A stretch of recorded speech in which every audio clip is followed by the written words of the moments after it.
let me discuss vector first. Okay, the chapter vector. बेटा आपको पता है जो फिजिकल क्वांटिटीज होते हैं ना, एक्चुअली फिजिकल क्वांटिटी होते क्या है, ठीक है। तो पहले हम वो देखते हैं फिजिकल क्वांटिटी। ठीक, जैसे फिजिकल क्वांटिटी में क्या होते हैं, मतलब वो क्वांटिटी जो आप मेजर कर सकते हो, ठीक है ना। फिजिकल क्वांटिटी क्या होता है, जो आप मेजर कर सकते हो ना। जैसे आपने बाजार से आलू ले आया तो 1 किलो आलू लाया, 2 किलो आलू लाया, ठीक है, चीनी लाए हो, जो भी है, जो मेजर कर सकते हैं उसको कहते हैं फिजिकल क्वांटिटी। अगर जो फिजिकल क्वांटिटी अगर मेजर करने वाला क्वांटिटी है तो ना मेजर करने वाला कोई क्वांटिटी है क्या दुनिया में? ऐसा कोई है जो मेजर नहीं कर सकते हैं? ठीक है, ऐसा कुछ नहीं है, ठीक है। बट फिर भी हम कुछ कह सकते हैं, जैसे इमोशंस है, वो उसको आप उसको तो मेजर करने के लिए अभी तक तो कोई डिवाइस नहीं आए हैं, ठीक है ना। आपको कितना गुस्सा है, आपको कितना प्यार है, ठीक, आपको कितना भूख लगा है, ठीक है, वो हम मेजर नहीं कर सकते। तो इसीलिए वो सब क्वांटिटी का बारे में हम डिस्कस नहीं करेंगे। तो फिजिक्स में, स्पेशली साइंस में, हम तो फिजिकल क्वांटिटी का ऊपर ही ये करते हैं, ठीक है, डिस्कशंस करते हैं। तो फिजिकल क्वांटिटी है वो सब आप पढ़ चुके हो already unit and measurement chapter में। फिजिकल क्वांटिटी वो है जो आप मेजर कर सकते हो। अब ये फिजिकल क्वांटिटी है ना, इसी को हमने एक्चुअली क्या कर दिया, 2 डिवीजन में बांट दिया, ठीक है। एक हो गया है आपका स्केलर क्वांटिटी, एक हो गया है आपका स्केलर क्वांटिटी, ठीक है। और क्या है स्केलर क्वांटिटी वो सब मैं बताऊंगा। और दूसरा है आपका वेक्टर क्वांटिटी, ठीक है। फिलहाल आपको इतना ही जरूरत है, ठीक है, अभी की क्लास 11 के हिसाब से, ठीक है ना। बाद में हम डिस्कस करेंगे और ढेर सारा यहाँ पे ये आएगा, ट्विस्ट आने वाले हैं। तो अब बात ये है कि फिजिकल क्वांटिटी है क्या। तो फिजिकल करना है, सॉरी, ये स्केलर क्वांटिटी है क्या, वेक्टर क्वांटिटी है क्या। अगर ये सब बारे में बताना है तो मैं आपको एक एक करके बता रहा हूँ, ध्यान से सुनिएगा, हाँ, और लिख के भी जाइएगा, ठीक है। मेरा साथ साथ आप लिखेंगे तो अभी तो मेरा ये होगा, ठीक है बेटा। स्केलर क्वांटिटी में, ठीक है, आपको बेसिकली वो सब क्वांटिटी है जो आप, मतलब जिसको एक्सप्रेस करने के लिए आपको 2 चीजें जरूरत है, एक तो न्यूमेरिकल वैल्यू और एक है जस्ट यूनिट उसका, ठीक है। इनका अलावा और कोई भी जरूरत नहीं है। तो उस क्वांटिटी को कहते हैं स्केलर क्वांटिटी। मान के चलो आपने यहाँ पे एक कंटेनर है, ठीक है ना। कंटेनर में तुमने कुछ यहाँ पे सामान डाला, ठीक है, 1 kg डाला, ठीक है, 1 kg।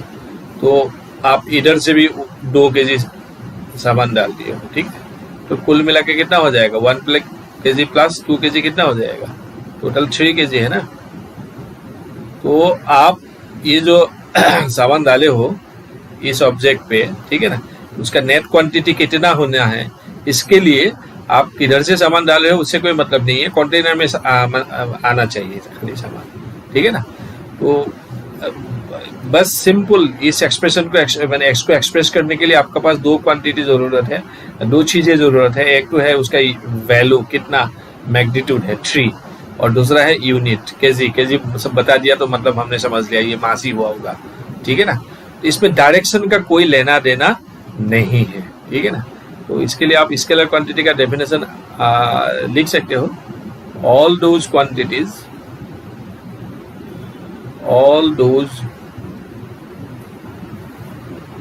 quantities which can be expressed completely with their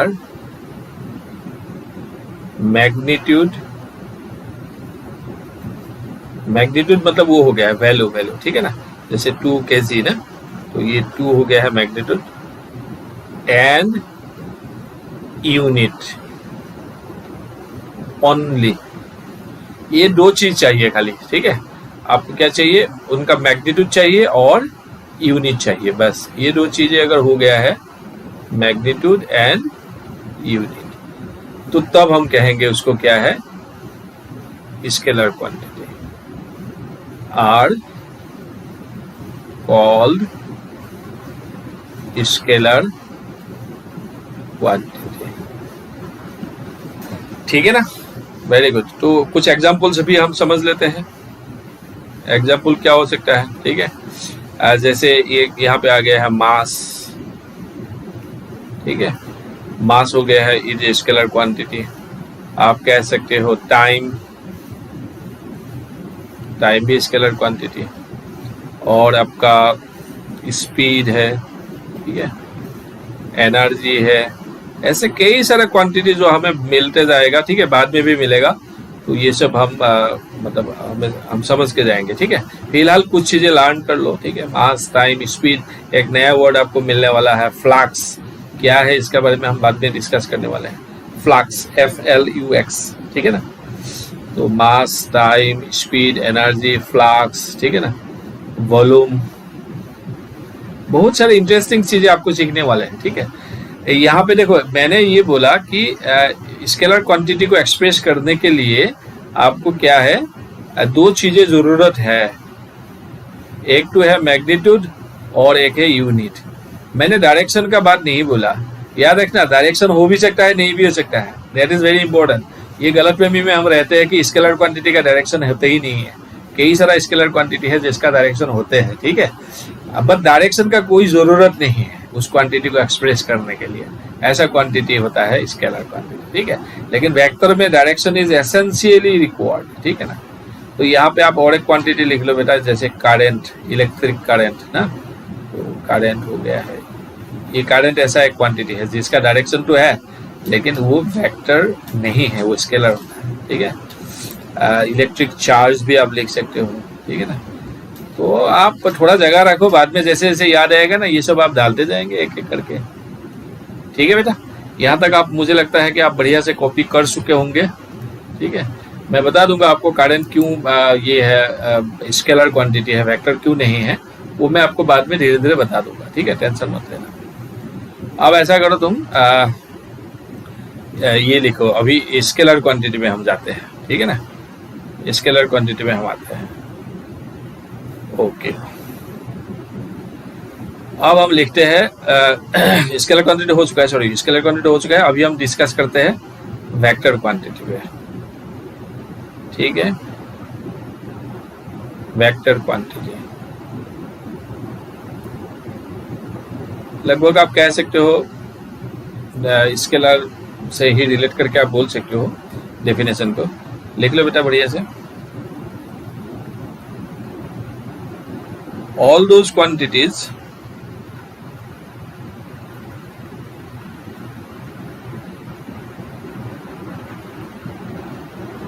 which can be expressed by their magnitude, unit and direction, ठीक है, एंड डायरेक्शन। पहला बात, इनका मैग्नीट्यूड होना पड़ेगा, यूनिट होना पड़ेगा, डायरेक्शन होना पड़ेगा। इनका अलावा भी ना एक और इम्पोर्टेंट चीज है, ध्यान रखना दे। क्या क्या होना पड़ेगा? मैग्नीट्यूड होना पड़ेगा, यूनिट होना पड़ेगा, डायरेक्शन होना पड़ेगा। इनका अलावा भी ना आपको ये ज्वाइन कर देना है, and they follow a different set of algebra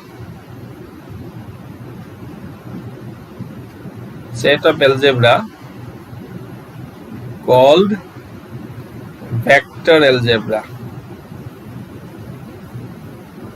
बेटा ये बहुत इंपॉर्टेंट है रे, मतलब ये जो है इनके लिए एक अलग सा अलजेब्रा होता है, ठीक है।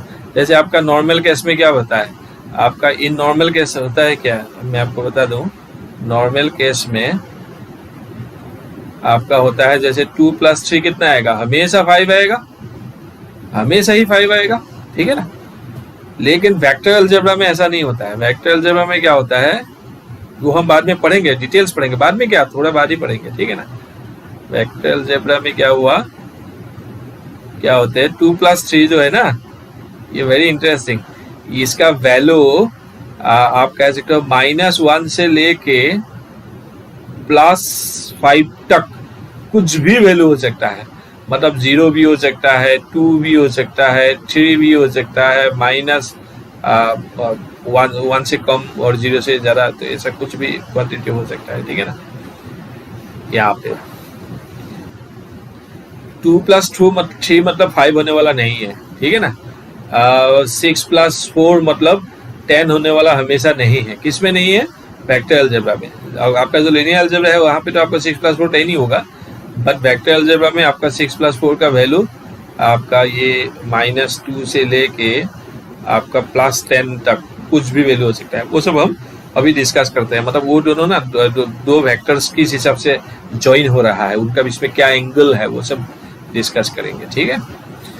Okay guys, great. आप अभी लिखो, अभी इसका एग्जाम्पल लिखो कुछ। हाँ, फिलहाल तो आप इसको लर्न ही करना है। आप लिखो, सबसे पहले लिखो बेटा डिस्प्लेसमेंट। ठीक है। देन लिखो बेटा वेलोसिटी। देन लिखो एक्सीलरेशन। अनेक है। मोमेंटम। ठीक है ना। फोर्स। ठीक है ना। ये सब आपको बारीकी से समझना पड़ेगा। फोर्स और प्रेशर काफी रिलेटेड है, लेकिन फोर्स स्केलर हो गया है, फोर्स हो गया है वेक्टर, और प्रेशर लेकिन स्केलर हो गया है। और एग्जैक्टली दैट वे आपका वॉल्यूम जो है वो स्केलर है, लेकिन एरिया जो है ना वो वेक्टर है। ये सब आप ना पहले थोड़ा बहुत लर्न कर लो, बाद में ये सब आपको समझ में आ जाएगा इसका क्या कारण है। ठीक है ना बेटा। तो ऐसे ही कुछ लिख लो, field, electric field, magnetic field, ये सब हमेशा क्या होता है, वेक्टर क्वांटिटी होते हैं। ठीक है। ओके। मुझे लगता है आप लोग बढ़िया से कर रहे हो। ठीक है,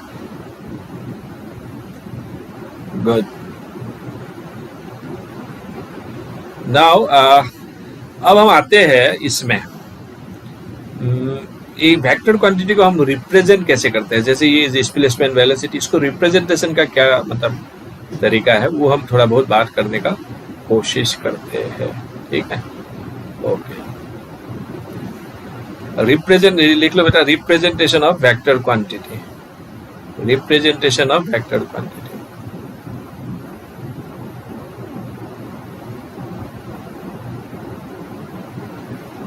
रिप्रेजेंटेशन ऑफ वेक्टर क्वांटिटी। ठीक है। तो एक वेक्टर क्वांटिटी को नॉर्मली कैसे रिप्रेजेंट करते हो बेटा? एकदम सिंपल है, आप एक एरो से रिप्रेजेंट करते हो।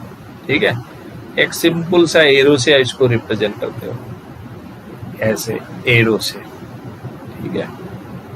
पहला बात, ये एरो का लेंथ जितना ज्यादा होगा मतलब उस वेक्टर क्वांटिटी का मैग्नीट्यूड ज्यादा होगा। मान के चलो मैंने 5 न्यूटन फोर्स है, ठीक है, सिर्फ 5 न्यूटन फोर्स के लिए मैंने ऐसे ड्रॉ किया। अगर मुझे 10 न्यूटन ड्रॉ करना है ना, मेरा ध्यान रखना इसी का डबल होगा एक्चुअली लेंथ। मतलब लेंथ से थोड़ा बहुत इसको पता चल जाता है कि ये मैग्नीट्यूड, इसका मैग्नीट्यूड बड़ा है या छोटा है। ठीक है। और दूसरी बात ये है, इसका डायरेक्शन, एरो से डायरेक्शन पता चल जाएगा। देखिए ये 10 न्यूटन, ये भी 10 न्यूटन, दोनों का लेंथ मानो बराबर है, लेकिन ये दोनों वेक्टर जो है ना, देखा जाए तो दोनों सेम वेक्टर नहीं है, ये दोनों का डायरेक्शन अलग अलग है ना, तो दे आर डिफरेंट वेक्टर्स। ठीक है। तो दोनों वेक्टर का एक्चुअली क्या होना पड़ेगा, ये जो लेंथ है, लेंथ ऑफ द एरो, इससे पता चलता है उसका वेक्टर का मैग्नीट्यूड का आइडिया पता चलता है, और कुछ नहीं। ठीक है।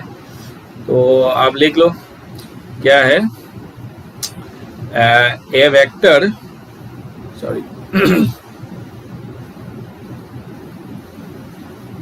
a vector is represented by an arrow. Okay.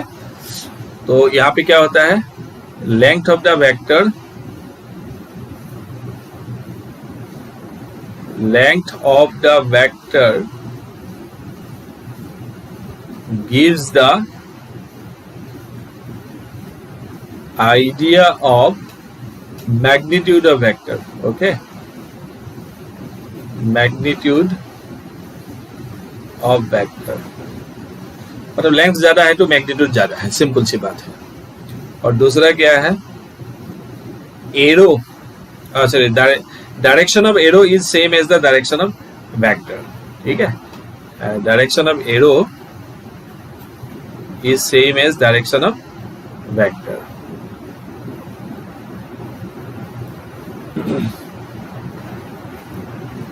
Direction of arrow is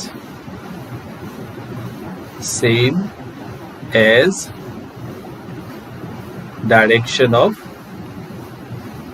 vector, ठीक है।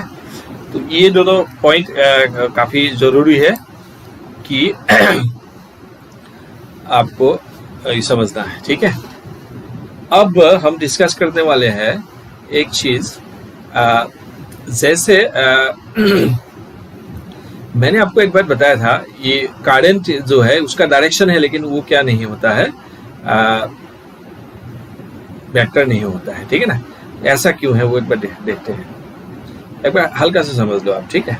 जैसे मान के चलो इधर से 1 एम्पियर करंट आया है, ठीक है, इधर से 1 एम्पियर आया है, इधर से 2 एम्पियर करंट आया है, ठीक है। तो यहाँ से जो निकल जाएगा वो अपने आप क्या होने वाला है, मतलब ये दोनों का साम क्या होने वाला है, 3 एम्पियर होने वाला है, ठीक है ना। लेकिन मैं अगर ऐसा करूं, इन दोनों को ना 1 एम्पियर 2 एम्पियर का डायरेक्शन को चेंज कर दूं, जैसे ऊपर से आ रहे हैं 1 एम्पियर, नीचे से आ रहा था 2 एम्पियर, अब ये दोनों करंट यहाँ पे मिल होकर यहाँ पे जो चला गया है वो ऑब्वियसली यहाँ पे भी 3 एम्पियर होगा। देखो बेटा, यहाँ पे भी 1 एम्पियर और 2 एम्पियर ऐड होके 3 एम्पियर हो रहा है, और यहाँ पे भी 1 एम्पियर और 2 एम्पियर ऐड होके 3 एम्पियर हो रहा है, ठीक है ना। ये 1 एम्पियर 2 एम्पियर का जो डायरेक्शन है ना, ये तो यहाँ पे अलग है ना। देखो, पहले ही मैंने डायरेक्शन चेंज कर दिया, पहले डायरेक्शन 1 एम्पियर का ऐसा था, दूसरी बार 1 एम्पियर का ऐसा बना दिया, पहले 2 एम्पियर का ऐसा था, दूसरी बार 2 एम्पियर का ऐसा बना दिया, पर उससे रिजल्ट में कोई फर्क नहीं आया। तो इसीलिए कहा जाता है ना, डायरेक्शन हैज नो इम्पोर्टेंस। तो इसीलिए, और आप इसी को कहते हैं वेक्टर लॉ फॉलो नहीं करता है। ऑब्वियसली वेक्टर लॉ तो हम बाद में बताने वाला है, जैसे parallelogram law of vector addition में मिलने वाला है। तो दैट इज व्हाई हम करंट को क्या मानते हैं बेटा, स्केलर मानते हैं। इसका डायरेक्शन है, लेकिन direction has no importance, simply बात है, ठीक है। अब हम देखते हैं बेटा एंगल बिटवीन 2 वेक्टर्स, ये एक इम्पोर्टेंट पॉइंट है, ठीक है। वो भी आप बढ़िया से ये कर लो, एंगल बिटवीन 2 वेक्टर्स, ठीक है। लिख लो बेटा,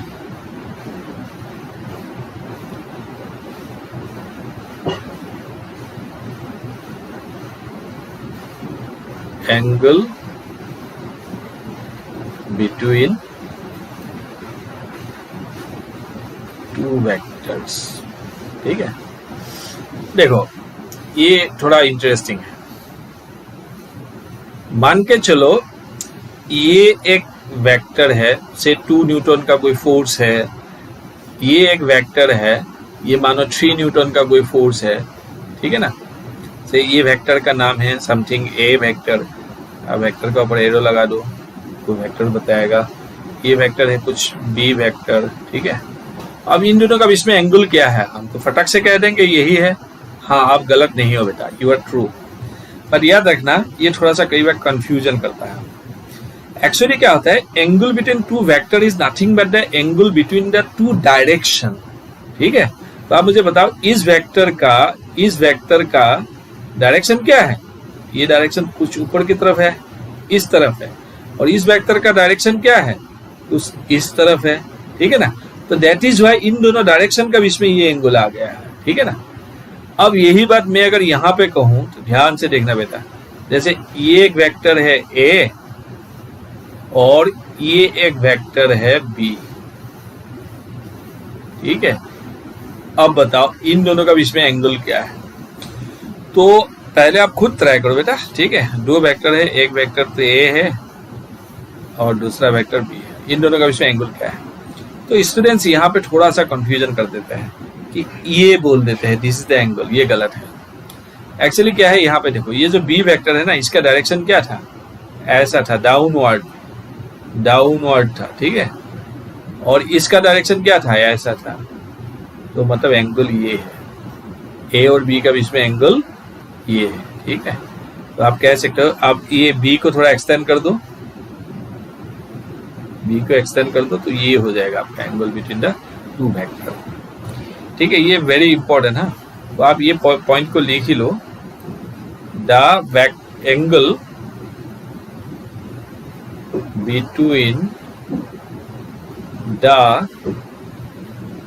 two vectors is nothing but the angle between the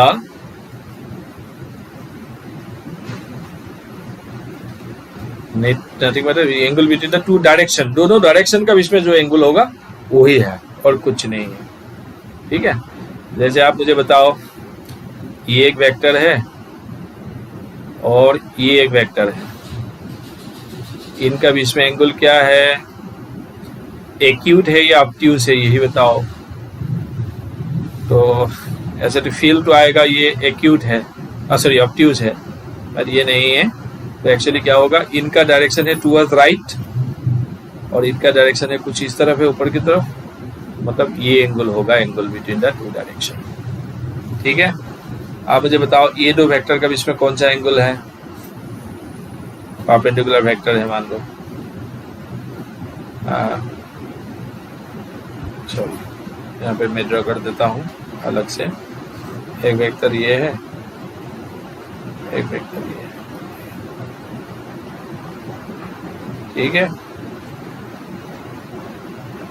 तो मानो ये दोनों परपेंडिकुलर टू ईच अदर, तो ये दोनों का बीच में एंगल कौन सा है, ऐसे तो एक ही है 90 डिग्री होगा, बट ये वाला 90 डिग्री है रे, क्या लिखा, ये वाला 90 डिग्री, क्यों, इसका डायरेक्शन वर्टिकली डाउनवर्ड, ठीक है ना, और इसका डायरेक्शन हॉरिजॉन्टल, ये एंगल है, angle between the two vectors. बेटा ये काफी जरूरी है, बाद में जब आप न्यूमेरिकल करेंगे ना तो आपको पता चल जाएगा, ये काफी इंपॉर्टेंट है, ठीक है। क्यों इंपॉर्टेंट है वो आपको, मतलब जब न्यूमेरिकल करेंगे ना वो तब पता चल जाएगा, ठीक है। Very good.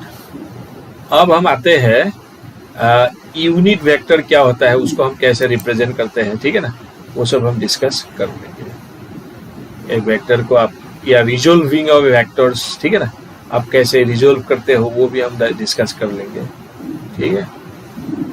Very good. एक नया पेज लाता हूं,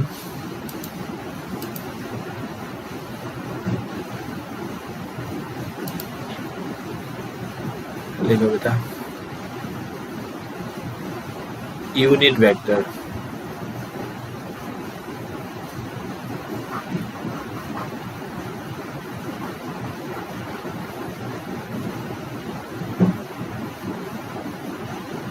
ठीक है।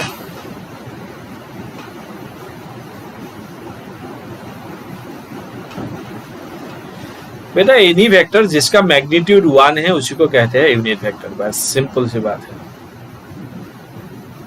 Any vector whose magnitude is 1 is called a unit vector, ठीक है। जैसे 1 न्यूटन, 1 मीटर पर सेकेंड, ठीक है ना, ये सब है, बस ऑल आर यूनिट वेक्टर्स। तो यूनिट वेक्टर को एक्चुअली रिप्रेजेंट करने के लिए पहला बार यूनिट वेक्टर जब होगा तो उसका वैल्यू 1 है, ये तो आपको मानना पड़ेगा, ठीक है। डायरेक्शन ऐसे ही होगा जैसे उसको दिया जाएगा, ठीक है। उसको रिप्रेजेंट करते कैसे है, उसका रिप्रेजेंटेशन भी मैं लिख देता हूँ एक बार, रिप्रेजेंटेशन आप भी लिख लो बेटा, ये सब लिखते जाना है। रिप्रेजेंटेशन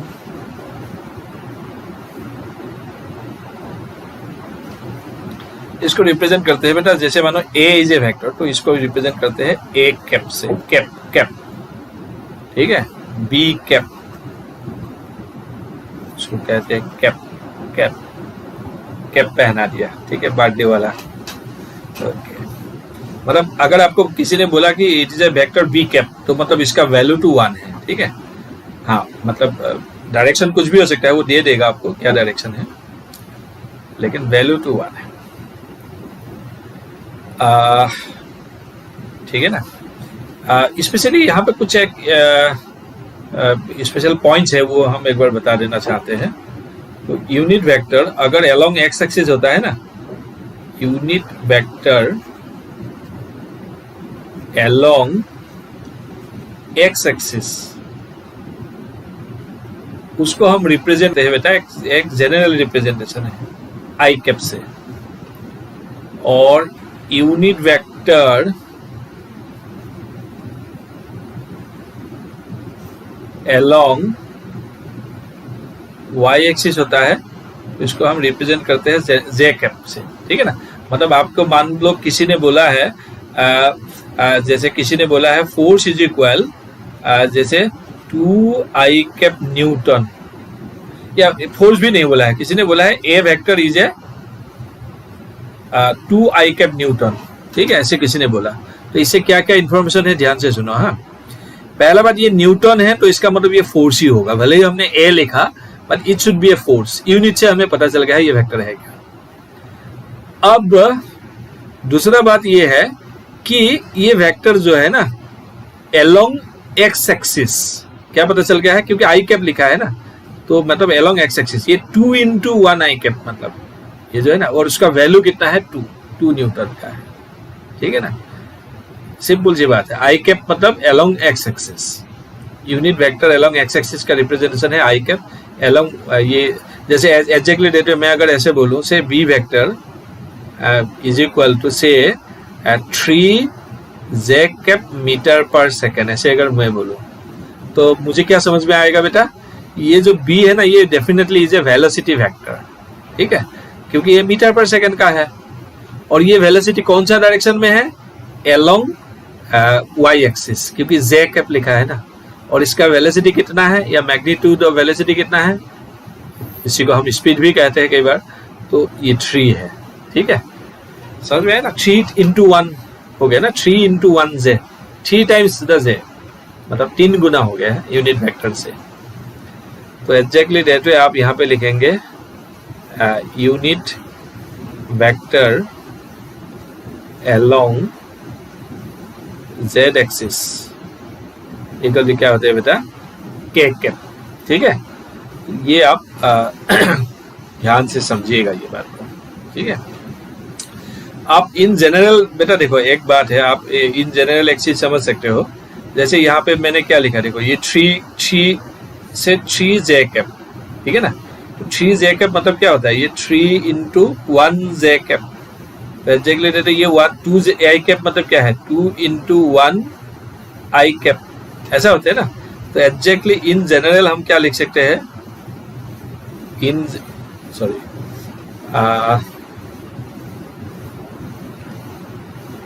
जनरल हम लिख सकते हैं कोई भी एक वेक्टर, हाँ ध्यान से देखना, कोई भी एक vector A vector is equal क्या होते हैं, पहले इसका मैग्नीट्यूड आएगा, मैग्नीट्यूड अगर आप ऐसे लिख दो तो मतलब you are writing the magnitude, nothing else, into उसी का यूनिट वेक्टर। ये एक जनरल एक्सप्रेशन है रे, A vector equal to magnitude of A and unit vector. देखो इधर ए वेक्टर इक्वल टू पहले मैग्नीट्यूड आएगा देन यूनिट वेक्टर आएगा ना, यूनिट वेक्टर इन जनरल में लिख रहा हूँ ना, तो इसीलिए ए लिख दिया हूँ, ए कैप। तो इसको ऐसे भी लिखते हैं, मैग्नीट्यूड को लिखने का और एक तरीका है, ए वेक्टर इज इक्वल, दोनों साइड मोड लगा दो, मोड लगा दो, मैथमेटिक्स में आपको ये सब पता चल गया होगा, ठीक है, मोड हो गया मतलब खाली वैल्यू इसका, ठीक है। तो ये बहुत ही एक बड़ा एक्सप्रेशन है और बहुत ही जरूरी एक्सप्रेशन है ये, ठीक है, आप लर्न कर लो बेटा, कई सारे न्यूमेरिकल्स यहाँ पे आएगा। और याद रखना कहीं पे भी अगर मेरा बॉक्स बनता है ना, तो ये मान के चलो कि ये काफी बाद में आपको जरूरत की चीजें हैं, ठीक है। तो मैं ऐसा करता हूँ, यहाँ पे इसको और एक तरीके से आपको इस एक्सप्रेशन को लिख देता हूँ।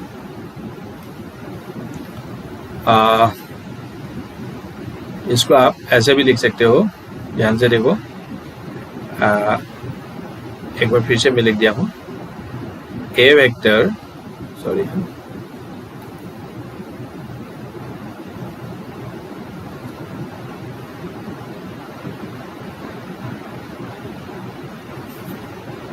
यहाँ पे ए वेक्टर इज इक्वल, क्या मिला था हमें, magnitude of A cap, exactly B vector equal to magnitude of B cap. उसमें तो कोई दिक्कत ही नहीं है, ठीक है ना, कोई भी वेक्टर हो। मैं तो खाली एक नाम ले लिया ए वेक्टर का।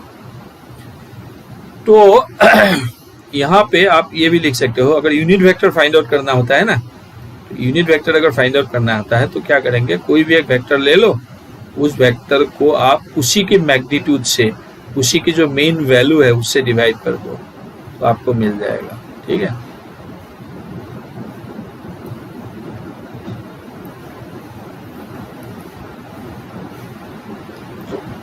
ये हो गया है आपका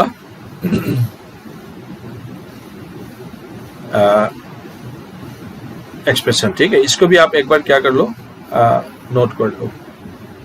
इसका ऊपर भी हम न्यूमेरिकल करने वाले हैं बाद में, ठीक है। ओके, बढ़िया। अब हम एक न्यू पेज पे आते हैं, डिस्कस करते हैं what is null vector, what is equal vector, ठीक है। Very good.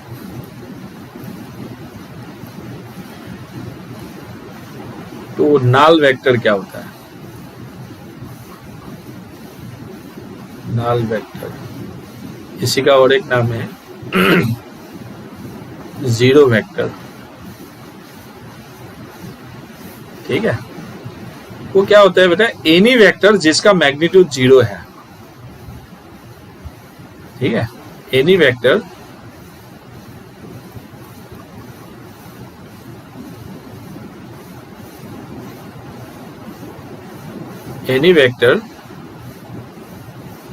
whose magnitude is 0,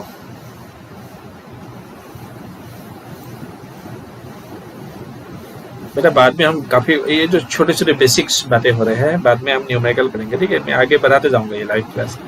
any vector whose magnitude is 0 is called a null vector, ठीक है। मतलब नल वेक्टर हो गया तो मतलब उसका वैल्यू तो 0 ही है। मतलब इसका अगर कोई आपका सारे कैसे फिजिकली अगर मैं देखूं तो ये सिंपल सी बात है। एक एग्जांपल तो मैं ऐसे देता हूं, मान के चलो इधर से किसी ने फोर्स लगाया था इसको, ठीक है, 5 न्यूटन, और इधर से किसी ने फोर्स लगाया 5 न्यूटन। ऑब्जेक्ट ना हिलेगा, ठीक है ना, अगर रुकी हुई है तो ये तो अभी हिलेगा ही नहीं ना पहले, तो नेट फोर्स तो 0 हो चुका है, दोनों तरफ से बराबर फोर्स लगा दिया अपोजिट डायरेक्शन से, तो जो रिजल्टेंट फोर्स है ना वो नल वेक्टर हो गया है। या नहीं तो आप ये भी कह सकते हो, जैसे मान के चलो जमीन से कोई एक ऑब्जेक्ट को तुमने ऊपर की तरफ थ्रो कर दिया था, ठीक है, थ्रो कर दिया था से 10 मीटर पर सेकेंड पे, तो थोड़ा ऊपर जाके उसका वैल्यू घटेगा ना, तो वेक्टर को थोड़ा सा शॉर्ट ड्रॉ करना पड़ेगा आपको, से 8 मीटर पर सेकेंड हो गया, थोड़ा ऊपर जाके और थोड़ा घटेगा ना, तो और थोड़ा सा शॉर्ट करना पड़ेगा, से 2 मीटर पर सेकेंड, देन एकदम फाइनली टॉप पे जाके उसका वैल्यू 0 हो जाएगा ना, है ना, तो वो नल वेक्टर हो गया है उस जगह पे, ठीक है। तो any vector whose magnitude is 0 is called a null vector. अब नल वेक्टर का डायरेक्शन क्या हो सकता है, देखो, a null vector can have any direction, ये लिख लेना बेटा, ए नल वेक्टर कैन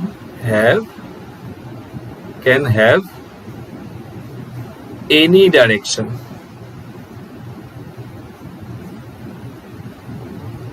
ठीक है।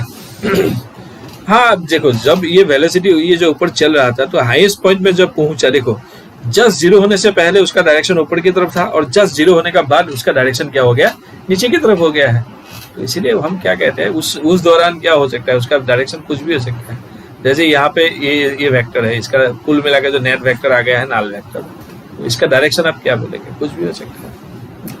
तो null vector can have any direction, ठीक है।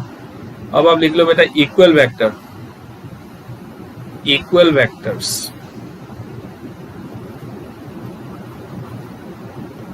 Equal vectors. देखो बेटा एकदम सीधी सी बात है, दो वेक्टर को आप इक्वल तब मानेंगे जब पहला बात उनका डायरेक्शन सेम हो और दूसरी बार उसका मैग्नीट्यूड सेम हो। ठीक है, जैसे ये ए वेक्टर है, ये बी वेक्टर है, आप ये ए वेक्टर और बी वेक्टर को आप इक्वल बोल सकते हो, A vector is equal to B vector. अगर मैं इसी को यहाँ पे लिख दूं, जैसे ये है आपका पी वेक्टर, पी वेक्टर, ये है आपका क्यू वेक्टर, मानो इन दोनों का लेंथ बराबर था, ठीक है ना, इन दोनों का लेंथ बराबर था, तब भी आप इसको पी वेक्टर को आप क्यू का इक्वल नहीं बोलेंगे। क्यों नहीं बोलेंगे बेटा? क्योंकि उसका डायरेक्शन क्या नहीं है, सेम नहीं है, इसी कारण से हो गया। मतलब दो वेक्टर को इक्वल होने के लिए क्या क्या होना जरूरी है, उसका न्यूमेरिकल वैल्यू भी इक्वल होना जरूरी है और डायरेक्शन भी इक्वल होना जरूरी है।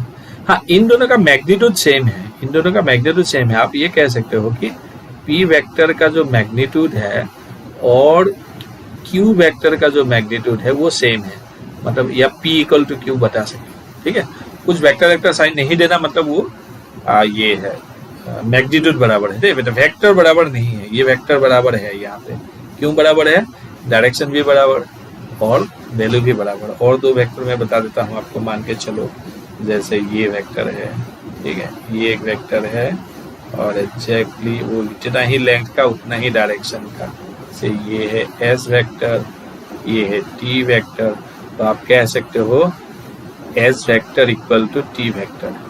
हाँ, मैग्नीट्यूड भी इक्वल, इसका मैग्नीट्यूड भी इक्वल, वेक्टर भी इक्वल, इसका मैग्नीट्यूड भी इक्वल, वेक्टर भी इक्वल। ठीक है, तो यहाँ पे लिखो बेटा टू वेक्टर्स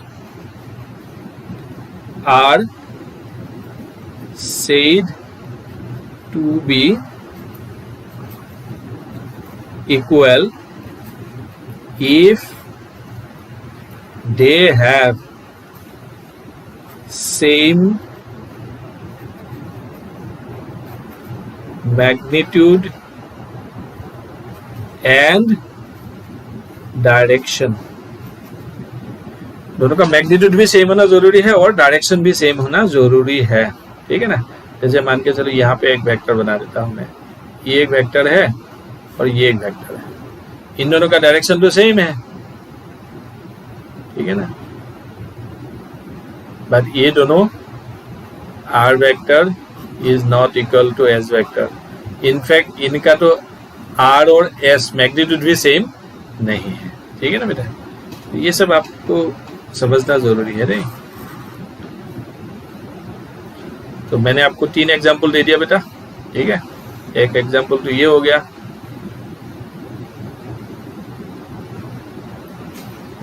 ठीक है, एक एग्जाम्पल ये हो गया और एक एग्जाम्पल ये हो गया। ठीक है, वेरी गुड। अब हम डिस्कस करते हैं निगेटिव ऑफ ए वेक्टर। ठीक है, निगेटिव ऑफ ए वेक्टर क्या होता है ये देख लो बेटा।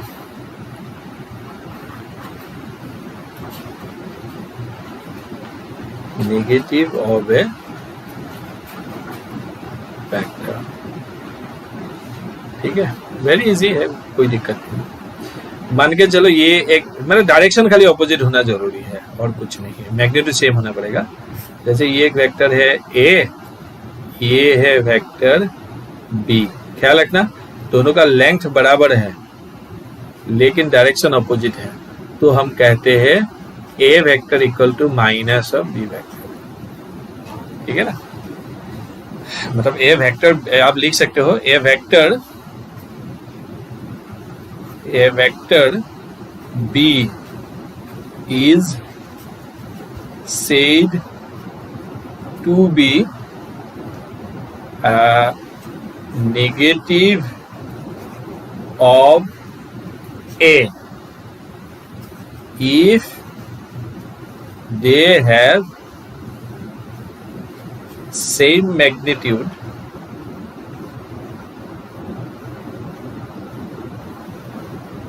बट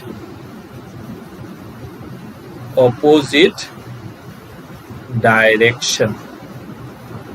ठीक है ना, ये बहुत जरूरी है। डायरेक्शन क्या होना जरूरी है? ऑपोजिट होना जरूरी है। ठीक है ना। Very good. पैरेलल वेक्टर बस डायरेक्शन सेम है, ये two vectors are having same direction, तो उसको कहते हैं पैरेलल। तो ये एंटी पैरेलल हो गया, ये क्या हो गया है? ये एंटी पैरेलल। में छोटे छोटे टर्म्स है, कई बार मतलब आपको ये सब जरूरत पड़ता है ना, इसीलिए। ठीक है ना। कॉन्करेंट वेक्टर क्या होता है वो भी एक बार लिख ही लो। कॉन्करेंट वेक्टर अगर मतलब सेम इससे शुरू होता है, कॉन्करेंट वेक्टर, कॉन्करेंट, ठीक है ना, वेक्टर।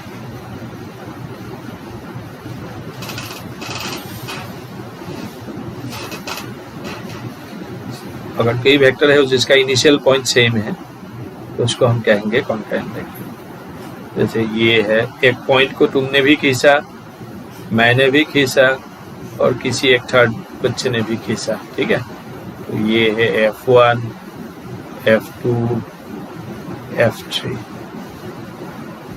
इसको कहते हैं concurrent vector. Vectors having the same initial point. Vectors having the same initial point is called concurrent vector। ठीक है ना बेटा। What is coplanar vector? अगर एक ही प्लेन में है तो उसको कहेंगे हम कोप्लेनर वेक्टर। ठीक है, बहुत सारी चीजें आप मतलब टाइम टू टाइम आपको क्या हो जाएगा, अपने आप ही ये हो जाएगा। अच्छा, ऑर्थोगोनल वेक्टर, कुछ नाम है ये सब। ठीक है, कुछ नाम है, कई बार क्या होता है ना, हम समय के साथ अपने आप हम सीख लेंगे। तो एक और एक लिख लो बेटा, कई बार यूज होता है ये orthogonal vector. I don't know ये नाम आपको पहले मिला था कि नहीं मिला था, बट कई बार ऑर्थोगोनल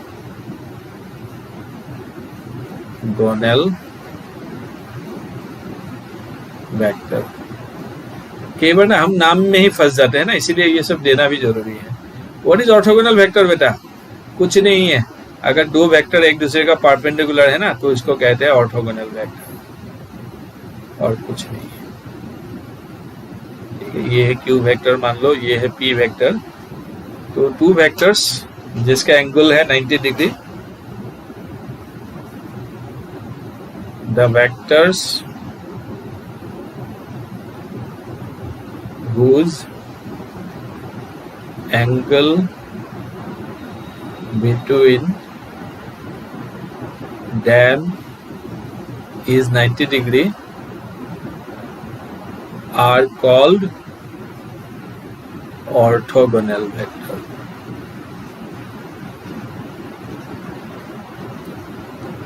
ठीक है बेटा, छोटी छोटी बात है।